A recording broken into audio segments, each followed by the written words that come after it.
Let's be real. Not everyone preparing for CAT is chasing an IIM seat. कुछ लोग CAT बस इसलिए दे रहे हैं क्योंकि अंदर एक आवाज है जो कहती है तू कभी काफी नहीं था. That same voice pops up when you fail a mock, scroll LinkedIn or see someone else moving ahead. And somewhere you think, just maybe if I crack CAT, that voice will finally shut up. And a lot of people experience this, especially in India where every Sanju का बेटा IIT पहुंच चुका है, शर्मा जी का बेटा IIM पहुंच चुका है और तुम घर पे बैठे सबसे ताने सुन रहे हो. To tell you the truth, CAT clear करने से वो आवाज बंद नहीं होगी, समझने से होगी. Because guess what? संजू और शर्मा जी के बेटे गुप्ता जी के बेटे के बारे में ताने खाते हैं जो हार्वर्ड चला गया. The first truth, this voice is not you. This voice is not your intuition. It's your inner critic. It sounds like you, but it's built from everyone who has ever doubted you. You know, teachers, relatives, that one topper in school, could be anyone. It just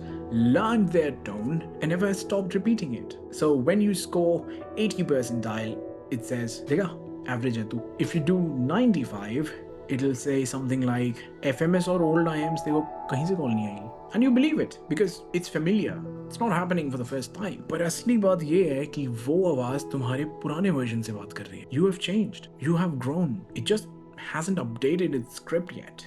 Mock percentiles are not representatives of the actual percentiles. You know this, but you still believe that voice. And then दुखी होकर अगले 2 दिन भी बर्बाद कर देते हो. And this hurts you on so many fronts. And the more you do this, the more it starts becoming a self-fulfilling prophecy. So yeah, it's all bad stuff. I mean, if you want to go down this rabbit hole, please look up Carl Jung's idea of the shadow. However, before you open the next mock, ask yourself, am I studying to learn or am I just studying to prove something to someone or myself?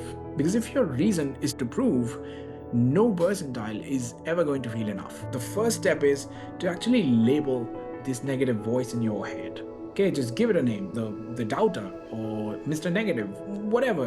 बिल्कुल वैसे ही जैसे कुछ लोगों के contacts तुमने save नहीं किया हुआ अपने फोन में, बिल्कुल वैसे ही. Next time it says, तो भाई तुझसे नहीं होगा, तू नहीं कर पाएगा, बहन रहने दे. You say, हाँ बोलता रहे doubter, बोल बोल और बोल, यही लाइन बोलता रहे तू घिसी पिटी. It sounds silly, but it works because now you've actually turned a monster into a character.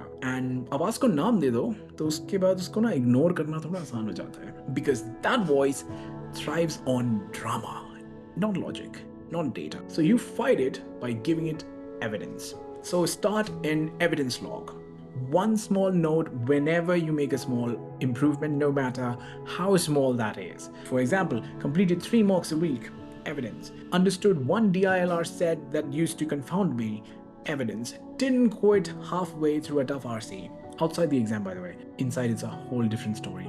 But evidence again. So when doubt hits, just open that list. Just open it, read your own receipts. So, because दिमाग emotion से चलता है, लेकिन confidence evidence से बनता है. So if you really want to go down this rabbit hole, you could look up Jordan Peterson on the biology of lobsters and see how neurochemistry and dominance hierarchies are intricately linked. It's fantastic. So stop feeling behind, start collecting evidence that you are actually learning and moving forward in life. This is not just some exam advice. Job में भी तो तुम्हारे appraisals होंगे, तो वहाँ पे भी तुम लिस्ट बना के दोगे ना उनके इम्पैक्ट के साथ कि तुमने क्या किया, उससे क्या इम्पैक्ट हुआ, कितना बड़ा था वो, क्यों मैटर करता था and all that. Forget even that. In fact अभी जब बी स्कूल जाओगे तो वहाँ पे सीवी बनाओगे तो उसमें भी तो यही करोगे एक बड़ी स्केल पे. So if you think that those activities are professional and make sense there, then why exactly does it not make sense to in your personal life where it's even more important. Another thing is, remember मैंने बोला था वो voice कहती है तू काफी नहीं था. सो इट्स दिस काफी which is a problem. English में let's call it enough.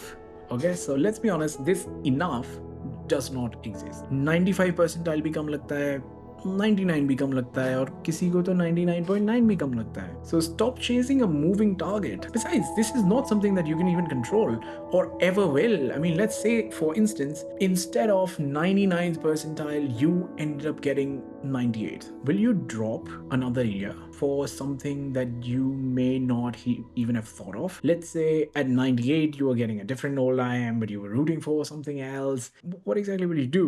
Are you going to drop another year? It's a tough question. And I've seen people drop years only to end up with a lower score next year, breaking their confidence down even further. And I've also seen people who were scoring 75 percentile while working, and they kept giving more and more over the years and eventually landed a 95 plus percentile and got an old IIM. So which is it? So redefine enough in terms that you can actually control your prep, your strategy, the improvements that you make on a daily basis in all aspects of your prep. It's these things that should actually define what enough means, not your mock percentiles. Because if enough meant 99 and you got 98, and maybe with 98 you got an old IIM or MDI Gurgaon or something like that, तो भाई success भी फीकी लगेगी. I'm not sugarcoating anything here. When that voice gets loud, you will want to quit. It's going to happen CAT prep के time, placements के time, job में हर जगह होगा यार ये. But quitting and resting are not the same things. If you are exhausted, rest. Take a walk, nap, or just stare at the ceiling for 10 minutes. But do it deliberately. It's the doing it deliberately of your own volition that counts, and what makes the difference as well. So here's a rule that I used. If I can't study, I'm not going to scroll, but I'm going to reflect. I'm going to ask myself, am I tired or am I scared? And on most days, especially this close to the exam, the answer was, well, I'm anxious, I'm scared, or I'm uncomfortable, or usually some version of that. And once you see that, you will also understand that you don't actually need to escape. You just need a reset. कभी-कभी पढ़ना नहीं, बस सांस लेना ज़रूरी होता है. So once a week, stand in front of the mirror and say out loud, I'm not doing this to prove that I'm enough. I'm doing this to see how much I can grow. Now I know, sounds filmy, but the brain believes what it hears often. वो बोलते हैं ना that you are the product of the 5 people who you surround yourself with. यहीं से आता है. आज तक वो आवाज़ बोलती रही, तू नहीं कर सकता. अब तुम्हारा वर्जन बोलेगा उसको. देखते हैं मैं कितना कर सकता हूँ. That is not arrogance. That is growth. So rewrite your script. These are, by the way, called positive affirmations. And if you listen to people like Tony Robbins, then you should already be familiar with these. These are powerful tools. A lot of successful people actually use them. You need to use them as well.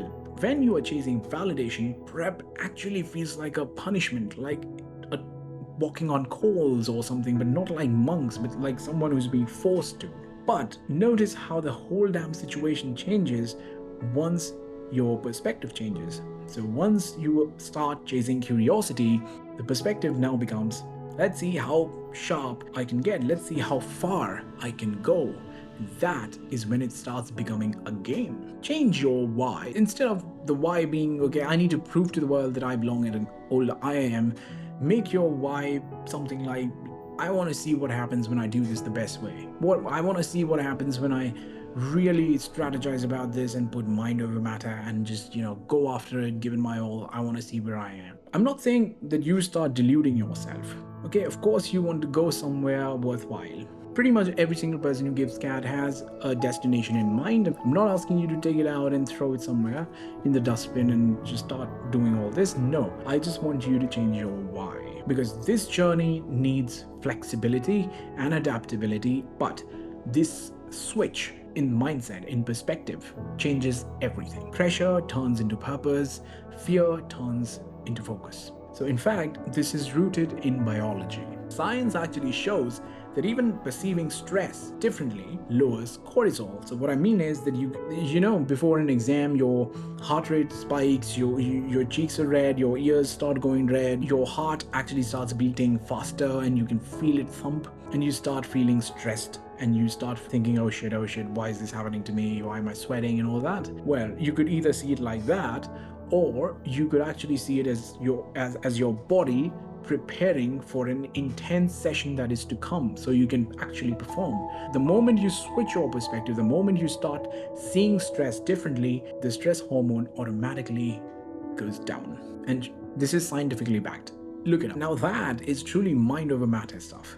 CAT तब जीता जाता है जब गोल IIM नहीं, improvement बन जाता है. Because when you walk into the examination hall on 30th November, you're not just going to be taking an exam. You will be standing in front of that voice and saying, तू बोलता रहा, मैं करता रहा, या फिर करती रही. CAT is not just a test of aptitude. It is also a test of self-respect and dealing with doubt with dignity, grace, and emotional maturity. And if you stay through the noise, believe me, you have already won. So if this helped, please share it with a friend who's been hard on himself or herself. And as always, study steady and please be kind to yourself.